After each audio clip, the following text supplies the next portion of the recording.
Hi hello welcome to current TV news. ప్రభుత్వ లాంఛనాలతో ముద్రగడ పద్మనాభం గారి అంత్యక్రియలు అని చెప్పి అటు చంద్రబాబు నాయుడు గారు, పవన్ కళ్యాణ్ గారు ఇద్దరు కలిసి తీసుకున్నటువంటి నిర్ణయం.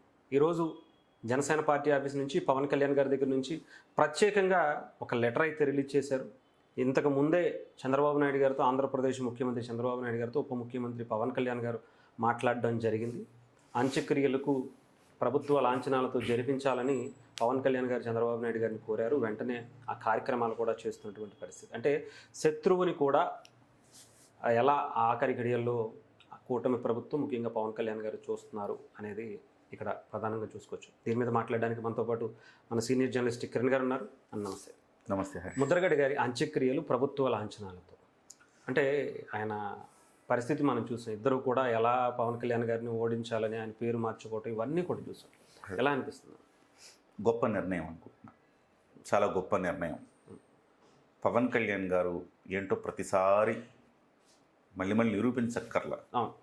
ఇవాళ కూడా ఇలాంటి సందర్భాల్లో కూడా ఒక గొప్ప నిర్ణయం తీసుకున్నారు పవన్ కళ్యాణ్ గారు అని మనము చెప్పచ్చు. ఎందుకంటే విభేదాలు వేరు, వ్యక్తిగతమైన విభేదాలు, రాజకీయపరమైన విభేదాలు చాలా ఉండొచ్చు. కానీ ఒక మనిషి చనిపోయినప్పుడు జీవితాంతం ఆయన ఏం చేశాడు, నీకు మంచి చేశాడా చెడు చేశాడా కాదు, జీవితాంతం ఆయన ఏం చేశాడు, గొప్పగా ఎలా బతికాడు, ఈ సమాజంలో ఆయన పాత్ర ఏంటి అనేది ఇవాళ ఆలోచించి నిర్ణయం తీసుకున్నారు పవన్ కళ్యాణ్ గారు. చాలా తక్కువ మంది తీసుకోగలుగుతారు అలాంటిది. ముఖ్యమంత్రి గారికి చెప్పి అలాంటి నిర్ణయం ఒకటి తీసుకోగలిగారు పవన్ కళ్యాణ్ గారు. ఇది గొప్ప విషయం. చాలామంది ఇవాళ పవన్ కళ్యాణ్ గారిని అభినందించాలి. ఎందుకు గొప్ప విషయం కూడా నేను ఒక సుమతి శతకంలో ఒక పద్యం ఉంది. ఉపకారికి నుపకారము విపరీతము గాదుసేయ వివరింపగా నపకారికి నుపకారము నెపమెన్నక సేయువాడు నేర్పరి సుమతి. అంటే నీకు మేలు చేసిన వాడికి తిరిగి మేలు చేయడం పెద్ద విషయం కాదు. నీకు అపకారం చేసిన వాడికి కూడా తిరిగి ఉపకారం చేస్తావే, అది గొప్ప విషయం. ఎప్పుడో మనకి సుమతి శతకంలో చెప్పబడింది. హ్యూమన్ రిలేషన్స్ ఎలా బాండింగ్ ఏర్పడుతుంది అంటే, ఒకప్పుడు అలా చేశాడు, ఓకే క్షమించేసి వాడికి కూడా మనం మంచి చేద్దామని అనుకుంటే ఆ బాండింగ్ చాలా గొప్పగా ఉంటుంది. ఇవాళ పవన్ కళ్యాణ్ గారు ఒక రకంగా అదే చేశారు. ఏం అపకారం చేశారండి పవన్ కళ్యాణ్ గారికి అంటే, ఒక్కసారి మన దగ్గర వీడియోలు ఉన్నాయి కదా, ఒక్కసారి చూద్దాము పవన్ కళ్యాణ్ గారిని ఎలా విమర్శించారు. ఆయన రాజకీయ చరిత్రలో ఆయన 2 సంవత్సరాలు చేసింది వేరు, ఆయన లాస్ట్లో ఆ 2 ఏళ్ళు చేసినటువంటి పరిస్థితి వేరు. సో పవన్ కళ్యాణ్ గారిని వ్యక్తిగతమైన విమర్శలు, పెద్ద ఆయన కదా ఆయన ఇంట్లో ఆడవాళ్ళని తిట్టినా కూడా ఆయన పెద్ద ఆయన, విజ్ఞత ఉండద్దు. పవన్ కళ్యాణ్ పెళ్లిళ్ళ గురించి, భార్యల గురించి, జగన్మోహన్ రెడ్డి అంటే విజ్ఞత లేని మనిషి మాట్లాడతాడండి. ఆయన మాట్లాడిన ఆశ్చర్యపోను. మీకు విజ్ఞత లేదు, ఉండాలి కదా మీకు, ఇలాంటి మాటలు మాట్లాడతారా మీరు? సో పవన్ కళ్యాణ్ నొచ్చుకోరా? మీరు దేనికోసం పోరాడుతున్నారు? ఒక కాపులకు రాజ్యాధికారం కోసం పోరాడుతున్నారు, రిజర్వేషన్ల కోసం పోరాడుతున్నారు. ఆయన అదే చేశాడు కదా, ఆయన మెట్టులో ఉన్నారు అంతే. ఆయన అలా విమర్శించచ్చా? సరే పోనీ, ఆయన ఏమన్నా మిమ్మల్ని అన్నారా? లేదు. వీడియోలో ఒక్కసారి తునిలో తండ్రి కూతుర్ని కలిపేటువంటి ఒక 2 వీడియోలు ఉన్నాయి. ఒకటి ఏంటంటే, తునిలో నేను విడదీసే వ్యక్తిని కాదమ్మా, కలిపే వ్యక్తిని, దయచేసి ఇప్పుడు పార్టీలోకి రావద్దు అని చెప్పాడు వాళ్ళ కూతురికి. ఆ తర్వాత ఒక సందర్భంలో ఆయన వారాహి యాత్ర చేస్తున్నప్పుడు ఒక మాట మాట్లాడారు. ఇట్లా ముద్రగడ గారు ఇలా మాట్లాడుతున్నారు, మిమ్మల్ని వ్యతిరేకిస్తున్నారంటే, పెద్ద ఆయన ఏం మాట్లాడినా మనకు ఆశీర్వాదాలు పర్లేదు అని తీసుకుందాం, పర్లేదు, ఎవరు తప్పుగా మాట్లాడద్దు అన్నారు. ఇది ఆయన వ్యక్తిత్వం. మీరు కంపేర్ చేయండి, ఎవరి వ్యక్తిత్వం ఇక్కడ ఏంటి కంపేర్ చేయండి. మరి ఆ తర్వాత పిఠాపురంలో కూర్చొని తొడగొట్టి మీసం తిప్పి నా పేరు మార్చుకుంటే నేను ఓడించకపోతే ఎందుకంత కక్ష మీకు? ఏం చేశాడు? మీకేం చేశాడు? మిమ్మల్ని ఏమన్నా మీ ఆస్తులు దోచుకున్నాడా? లేకపోతే మీకేమన్నా అపకారం చేశాడా? మిమ్మల్ని నమ్మించి మోసం చేశాడా? ఏం చేశాడు కాబట్టి మీరు ఆ రకంగా అంత కక్షపూరితంగా, ఎందుకు అంత కక్షపూరితంగా వచ్చారు మీరు? మీ మీద ఏమైనా ప్రేమ గారిపోతుందని జగన్మోహన్ రెడ్డి గారు మిమ్మల్ని అక్కడ పెట్టారా? ఆ మాత్రం గమనించలేరా? జగన్మోహన్ రెడ్డి గారు మిమ్మల్ని ఒక పావుగా వాడుకున్నారు, ఆ మాత్రం తెలియదా? ఆయనే కదా వాళ్ళ తండ్రి గారు కూడా, వాళ్ళ తండ్రి గారు ఒకప్పుడు పావుగా వాడుకున్నారు, ఇప్పుడు వాళ్ళ కొడుకు వాడుకున్నారు, ఆ మాత్రం తెలియదా మీకు? విఘ్నులు కదా, పెద్దవారు కదా, ఆలోచించగలిగిన శక్తి ఉండే మేధావులే కదా మీరు ఎట్లా మీ మేధావితనం అంతా ఎట్టుపోయింది? ఆ రోజు మీరు పెద్దరికంగా మీరేమి పవన్ కళ్యాణ్ కూడా సపోర్ట్ చేయక్కర్లా. మీరు ఎవరు మంచి అనుకుంటే వాళ్ళకి ఓటేయండి అని చెప్పేసి అంతే, కామెంట్ ఇంట్లో కూర్చుంటే అయిపోయేదిగా. మీకు ఎందుకు ఆ వయసులో పగలు ప్రతీకారాలు పెంచుకోవడానికి కూడా మీరు పవన్ కళ్యాణ్ గారు మీకు ఏమన్నా అపకారం చేశారా? పగలు ప్రతీకారాలు పెంచుకోవడానికి చేయలేదు కదా. సరే, ఇది పవన్ కళ్యాణ్ గారికి. పవన్ కళ్యాణ్ గారు రాజకీయాల్లోకి వచ్చిన దగ్గర నుంచి తూట్లు పడవటంలో ఈయన పాత్ర ఉంది చాలా. ప్రతి సందర్భంలో కాపులు రెచ్చగొట్టి పవన్ కళ్యాణ్ గారు డ్యామేజ్ చేయాలని ప్రయత్నం చేశారు. ఎవరి కోసం డ్యామేజ్ చేయాలని ప్రయత్నం చేశారు మీరు? ఒక జగన్మోహన్ రెడ్డి కోసం ప్రయత్నం చేశారు. మరి కాపు సమాజం మిమ్మల్ని ఎట్లా యాక్సెప్ట్ చేస్తుంది? ఎవరో కరుడు గట్టిన కులోన్మాదులు అలాంటి వాళ్ళు మీ పక్కన ఉంటే వాళ్ళు ఏమైనా యాక్సెప్ట్ చేస్తారేమో, కానీ ఇవాళ యూత్ ఎవరు యాక్సెప్ట్ చేయరండి. ఇవాళ యూత్ ఆయన్ని ఒక ఐకన్గా చూస్తూ ఉన్నారు. ఆ తర్వాత అంతకుముందు తీసుకుంటారు. చిరంజీవి గారితో మీకు ఏమైనా సత్సంబంధం ఉందా? లేదు. యుగో చిరంజీవి నా దగ్గర రావాలి, నేను తోపుని అంటే యుగో మీకు. చిరంజీవి గారిని కూడా మీరు ఎప్పుడైనా గౌరవించిన సందర్భాలు ఉన్నాయా? చిరంజీవి గారిని విమర్శించారు. పిఆర్పి అప్పుడు ఏం చేశారు మీరు? ఆయనకు వ్యతిరేకంగా పనిచేశారు, నిలబడ్డారు.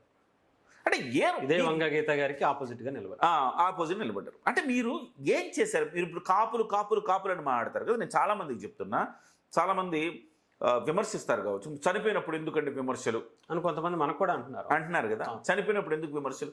అరే, మనం చనిపోతే దేవుడు అయిపోతాడు? ఎవరైనా దేవుడు అవుతారా చనిపోతే? ఖచ్చితంగా మాట్లాడుకోవాల్సిందే, తప్పదు. ఇవాళ అపకారికను ఉపకారం ఎందుకు చేశారో నేను చెప్తున్నా. ఇందులో నాకు ముద్రగడ గారి విధానాల మీద నాకు అభిప్రాయ భేదాలు ఉన్నాయి, అంతకు మించి కాదు.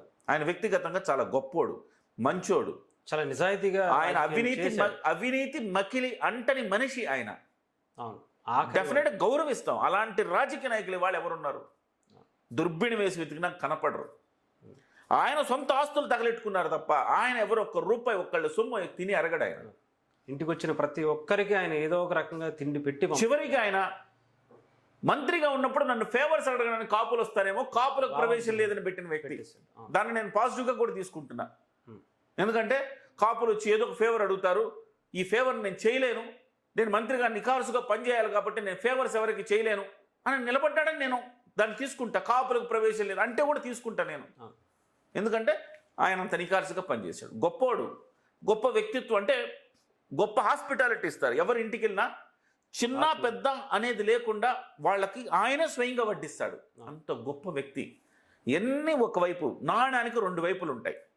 ఈ నాణ్యానికి ఒకవైపు, రెండో వైపు చూస్తే ఏ రోజైనా ఆయన సిద్ధాంతాలకు ఆయన నిలబడలా. కాపులకు రాజ్యాధికారం రావాలి, కాపులకు రిజర్వేషన్ కావాలి. రిజర్వేషన్ గురించి అనుకుందాం. కాపులకు రిజర్వేషన్ గురించి మీకు చంద్రబాబు నాయుడు గారు ఉన్నప్పుడు మాత్రమే గుర్తొస్తుంది, మళ్ళీ జగన్మోహన్ రెడ్డి గారు ఉన్నప్పుడు గుర్తురావు, జగన్మోహన్ రెడ్డి గారు ఉన్నప్పుడు గుర్తురాదు. నువ్వు తప్పెట్లు తాళాలు కొట్టారు కదా మీరు. తుని ఘటన, అమాయకులైన యువతను మీరు రెచ్చగొట్టి, ఎవరికైనా తెలుసు తునిలో రైలు తగలబెడతారని తెలుసా? ఊహిస్తారు. ఎవరైనా ఊహిస్తారా? ఏదో పెద్ద ఆయన ఏదో పిలిచారు, మా సంఘీభావం తెలియజేద్దామని వెళ్తే రైలు తగలబెడతారా మీరు? అందులో ఆయన తెలిసి జరిగిన బాధ్యుడు ఆయనే. అవునా కదా? అంతే, ఆయనే. డెఫినెట్గా ఇందులో ఖచ్చితంగా నేను అంటాను, ఇందులో ఆయన పెద్ద ఆయన తప్పు ఉంది. సో తుని ఘటన అప్పుడు అంటే ఏం చెప్పాలనుకున్నారు? సంఘంలో సంఘ విద్రోహ శక్తుల కాపులంటే, సంఘ విద్రోహ శక్తుల కాపులంటే. ఇవాళ ఒకడంటాడు సాయి కృష్ణ మా కాపు అంటాడు. ఏంటి 23 నేరాలు చేసిన వెధవా, ఒక రౌడీ షీటర్ కాపులని చెప్పుకుంటారు. సిగ్గు శరం లేదా మీకు? అంటే ఏం చెప్పాలనుకున్నారు మీరు? కాపులంతా రౌడీలు అంటే అంబటి రాంబాబు చెప్పాడు, తాగుబోతులు తిరుగుబోతులు అని చెప్పాడు. కాపుల్ని అట్లా నిరూపించదలుచుకుందా వైఎస్ఆర్సీపీ ఏమన్నా? ఇవాళ ఈయన ముద్రగడ పద్మనాభరెడ్డి గారు కాపుల రిజర్వేషన్ అన్నారు. చంద్రబాబు నాయుడు గారి మీద బీభత్సమైన పోరాటం చేశారు. చంద్రబాబు నాయుడు గారు 5% రిజర్వేషన్ ఇచ్చారు బ్యాక్వర్డ్ క్లాసెస్కి. అంటే ప్రొవిజన్ ప్రకారం వెతికారు ఇచ్చారు. కాపు కార్పొరేషన్ పెట్టి నెలకు సంవత్సరానికి 1000 కోట్లు ఇచ్చి చాలామందికి చాలా చేశారు ఆ రోజు కాపులకి. అవన్నీ పాజిటివ్స్. సో రిజర్వేషన్ ఆయన అనుకున్నట్టుగా అవ్వలేదు. దానికి చాలా రాజ్యాంగబద్ధమైన విధానాలు ఉంటాయి. జగన్మోహన్ రెడ్డి ఏం చేశారని మీరు ఆయన పంచం చేరారు? జగన్మోహన్ రెడ్డి గారు నేను రిజర్వేషన్ ఇవ్వను అన్నారు. అయినా ఆయన మీకు మంచోడు అంతేగా. జగన్మోహన్ రెడ్డి రిజర్వేషన్ ఇవ్వనంటే మంచోడు, మీకు ఇస్తాను అని చెప్పి నానా ఇబ్బందులు ఆయన పెడితే ఆయన చివరికి 5% రిజర్వేషన్ ఇస్తే ఆ రిజర్వేషన్ కూడా క్యాన్సిల్ చేస్తే మీరు ఎందుకు క్యాన్సిల్ చేశారు జగన్మోహన్ రెడ్డి గారిని అడగలేదే? దాని మీద ఉద్యమం చేయలేదు. పోనీ 2019 నుంచి 24 వరకు కాపు కార్పొరేషన్ 2000 కోట్లు ఇస్తానని ఎన్ని వేల కోట్లు ఇచ్చారండి?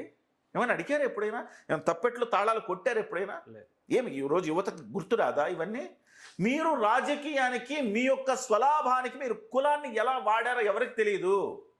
ఇవాళ అంటే చాలా మీరు క్లియర్గా ఆయన జర్నీ కూడా చూస్తాను. చెన్నారెడ్డి గారి హయాంలో ఆయనకి మంత్రి పదవి ఇచ్చారు, ఎన్టీఆర్ గారి హయాంలో కూడా ఆయన మంత్రి పదవి చేసినటువంటి పరిస్థితి ఉంది. కానీ రాజశేఖర్ రెడ్డి గారితో అంత చనువుగా, ఎందుకంటే ఆయనకి సీఎంగా నిలబెడతాను అని చెప్పి కేంద్రం నుంచి అప్పటి కాంగ్రెస్ ప్రభుత్వం అధిష్టానం నుంచి వచ్చినప్పుడు కూడా ఆయన ప్రతిపాదించిన పేరు రాజశేఖర్ రెడ్డి. కానీ ఆయన మాత్రం ఈయనకి ఒక్క మంత్రి పదవి కానీ ఏమి ఇవ్వలేదు. ఆయన కొడుకు కూడా 2019లో కాకినాడ సీట్ ఇస్తానని చెప్పారట, అది చేయలే. పైగా ఇప్పుడు మళ్ళీ ఆయన దగ్గరికి వెళ్ళి రాక్షసుల పక్షాన చేరుతున్నావు నాన్న, ఇది కరెక్ట్ కాదంటే కూతుర్ని వాళ్ళే గెంటేశారు, వెలేశారు. ఏం మానవత్వం అండి మీది? నాకు అర్థం కాదు. ఏం విధానాలు మీవి నాకు అర్థం కాదు. ఇవాళ చనిపోయాడు కాబట్టి మీరు అన్ని మంచిగా మాట్లాడుకోవాలి, అన్ని మంచిగా మాట్లాడుతున్న మంచితో పాటుగా ఇవాళ జరిగింది కూడా చెప్పాల్సిన అవసరం ఉంది. ఇవాళ ముద్రగడ పద్మనాభం రెడ్డి గారు అనే ఒక ఆయుధాన్ని ఉపయోగించి ఆయన చనిపోయిన తర్వాత కూడా రాజకీయాలు చేస్తారు. ఆయన ఒక వెపన్గా వాడతారు. పవన్ కళ్యాణ్ గారు డ్యామేజ్ చేయడానికి చూస్తారు. ఇవాళ పవన్ కళ్యాణ్ గారి వల్లనే మానసికంగా కుంగిపోయి చనిపోయాడని కూడా చెప్తారు. దానిమంది ఇక్కడ రాజకీయాలు ఏంటి, ఇక్కడెందుకు ఆయన్ని ఇలా విమర్శించడం, ఇక్కడెందుకు ఆయన చేసినటువంటి తప్పులు ఎత్తి చూపడం అని కూడా మాట్లాడినప్పుడు అదే నేను అంటున్నా, మీకు అవన్నీ మేము మర్చిపోవాలి, మీరు మాత్రం మీ కూతురు చేసింది మర్చిపోరా? అవన్నీ అందరం మర్చిపోవాలి. ఇక్కడ రాజకీయాల దగ్గరికి అవన్నీ అందరూ మర్చిపోవాలి. హరీష్ మర్చిపోవాలి, కిరణ్ మర్చిపోవాలి, వెంకట్ మర్చిపోవాలి, అందరూ మర్చిపోవాలి. ఇవన్నీ మర్చిపోవాలి. ఎందుకంటే ఆయన చనిపోయాడు కాబట్టి ఇంకేం మాట్లాడద్దు, ఓం శాంతి అనాలి. అంటాం. మీరు మాత్రం మీ కుమార్తెకు మాత్రం ఆమె చేసిన తప్పేంటి? ఆమెను ఎందుకు రానిరు మీ దగ్గరికి? ఎందుకు ఆఖరి చూపు చూడనవరు? ఆమె పట్ల మీకెందుకు అంత కక్ష? ఇక్కడ చనిపోయినప్పుడు మీరెందుకు రాజకీయాలు చేస్తున్నారు? చనిపోయినప్పుడు మీరెందుకు నెగిటివ్ చేస్తున్నారు? సో మీకు ఒక న్యాయం, మాకు ఒక న్యాయమా? ఖచ్చితంగా బరాబర్ మాట్లాడతాం. అంత ప్రేమ నిజంగానే జగన్మోహన్ రెడ్డి గారికి ఉండుంటే 2 నెలలు ఆయన హాస్పిటల్లో ఉండి 2 నెలలు ఒకసారి వచ్చి పరామర్శించాడు? ఒక్కసారి లేదు కదా. ఎవరి కోసం పనిచేస్తున్నారు ముద్రగడ పద్మనాభరెడ్డి గారు? ఎవరి కోసం పనిచేస్తారు? జీవితం మొత్తం కాపుల పేరు చెప్పి ఎవరి కోసం పనిచేశారనేది నాకు బాధ కలుగుతుంది. ఎవరు పాలేరుతనం చేశారని చెప్పాలి. అది రెండోది, కాపులకు రిజర్వేషన్ గురించి మాట్లాడుకున్నాము, కాపు కార్పొరేషన్ నిధుల గురించి మాట్లాడుకున్నాము. ఏ రకంగా చెయ్యని జగన్మోహన్ రెడ్డి గారికి ఇంకా వంతపాడి నీ మనిషేనోడు, నువ్వు పెద్దన్న పాత్ర పోషించి తమ్ముడు గోహెడ్ నాన్న అని చెప్పి పవన్ కళ్యాణ్ అనాల్సిన నువ్వు ఆయన మీద చేసావు. ఇవాళ ఆయన నువ్వు ఎన్నిసార్లు తిట్టినా పెద్ద ఆయన తీసుకుంటా అన్నాడు. కూతురు పార్టీలోకి వస్తారంటే వద్దమ్మా, నేను అట్లా కుటుంబాల మధ్య ఇచ్చి పెట్టలేనమ్మా అన్నారు. ఇవాళ అధికారిక లాంఛనాలతో చేస్తున్నారు. ఎవరి గురించి అండి గొప్పగా చెప్పుకోవాలి? ఇవాళ ఖచ్చితంగా ముద్రగడ పద్మనాభం గారు ఎంత గొప్ప మనిషో అంటే వ్యక్తిత్వ పరంగా, జగన్మోహన్ రెడ్డి గారి కుటుంబం ఆయనంతా దిగజార్చిందని కూడా చెప్పుకోవాలి. ఇవాళ ఒక కిరణ్, ఒక హరీష్ ఆయన గురించి తప్పుగా మాట్లాడట్లేదు. ఆయన్ని ఆ రకంగా చిత్రీకరించిన మనుషులు వైఎస్ రాజశేఖర రెడ్డి, వైఎస్ జగన్మోహన్ రెడ్డి మాత్రమే. వాళ్ళ ట్రాప్లో పడి వాళ్ళకు పావుగా ఉపయోగపడ్డాడు. సొంత కూతురికి కూడా ఇవాళ మానవత్వం మరిచి ఈ రకంగా చేశారు. డౌటే లేదు ఇందులో. సో ఇవాళ పవన్ కళ్యాణ్ గారు అపకారికి కూడా ఉపకారం చేస్తున్నారు. ఇవాళ చిరంజీవి గారు ట్వీట్ చేశారు. ఆయన ఎప్పుడు చేస్తారండి అపకారికి ఉపకారం చేయడంలో చిరంజీవి గారు నెంబర్ 1. శత్రువుకైనా సరే బూతులు తిట్టిన రోజాని పిలిపించి భోజనం పెట్టి పంపించారు. సిగ్గుపడాలి రోజా. ఎవరు సిగ్గుపడాలి? రోజా సిగ్గుపడాలి. ఆ చిన్ని కృష్ణ, బూతులు తిని చిన్ని కృష్ణను ఆదరించాడు, ఆయన సిగ్గుపడాలి. సో వాళ్ళని సిగ్గుపడేలా చేస్తారు చిరంజీవి గారు. సో ఇవాళ పవన్ కళ్యాణ్ గారు ఈ రకమైన గొప్ప నిర్ణయం తీసుకున్నారు. దానికి చంద్రబాబు గారు కూడా సహకరించడం గొప్ప. అంటే రాజకీయాల్లో విభేదాలు ఉన్నాయి, ఖచ్చితంగా మనం చర్చించాం. కానీ ఆయన ఒక అవినీతి మకిలి అంటని మనిషి, గొప్ప పదవులు అనుభవించిన మనిషి, సీఎం స్థాయి మనిషి, ఖచ్చితంగా తన సొంత ఆస్తులు అమ్ముకున్న ఒక గొప్ప రాజకీయ నాయకుడు. ఆయన ఒక్క రూపాయి ఇవాళ రాజకీయాలను డబ్బు సంపాదన, కానీ ఆయన ఏనాడు డబ్బు సంపాదన మీద ఆయన లేడు. తాతల నుంచి వచ్చిన ఆస్తులు కూడా తాతల నుంచి ఆస్తులన్నీ తగలెట్టాడు పాపం. వాళ్ళ కుమారులకి వాళ్ళ కూతుర్లకి వాళ్ళకి దక్కాల్సిన ఆస్తులు కూడా ఆయన ప్రజా జీవితంలోకి వచ్చి డబ్బులు ఖర్చు పెట్టాడు. ఇలాంటి మంచి మనిషి కాబట్టి ఆయనకి అన్ని రకాల అర్హత ఉంది. ఆయనకి ప్రభుత్వ లాంఛనాలతో చేయవలసిన అవసరం ఉంది. డెఫినెట్గా దాన్ని మనం అభినందించి తీరాలి. అటు పవన్ కళ్యాణ్ గారిని ఇటు చంద్రబాబు గారిని ఇద్దరికి కూడా మనం ఎక్కడ తగ్గాలో ఎక్కడ నెగ్గాలో పవన్ కళ్యాణ్ గారి కన్నా తెలిసినాడు ఎవరు లేడు. ఎందుకంటే ఆయన 50 ఏళ్ల చరిత్ర అంతా ఒక ఎత్తు అయితే లాస్ట్ ఆ 2 సంవత్సరాలు జగన్మోహన్ రెడ్డి గారి దగ్గరికి వెళ్ళిపోయిన తర్వాత ఆయన చరిత్రని ఆయన చేతులతో ఆయనే ఇలా మాట్లాడుకునేటువంటి పరిస్థితికి ఇచ్చింది. ఏదేమైనా ఆయన ఆత్మకు శాంతి చేకూరాలని కోరుకుందామన్న పవన్ కళ్యాణ్ గారు తీసుకున్నటువంటి నిర్ణయానికి, కూటమి ప్రభుత్వం తీసుకున్నటువంటి నిర్ణయానికి అభినందనలు తెలియజేయాలి. Thank you.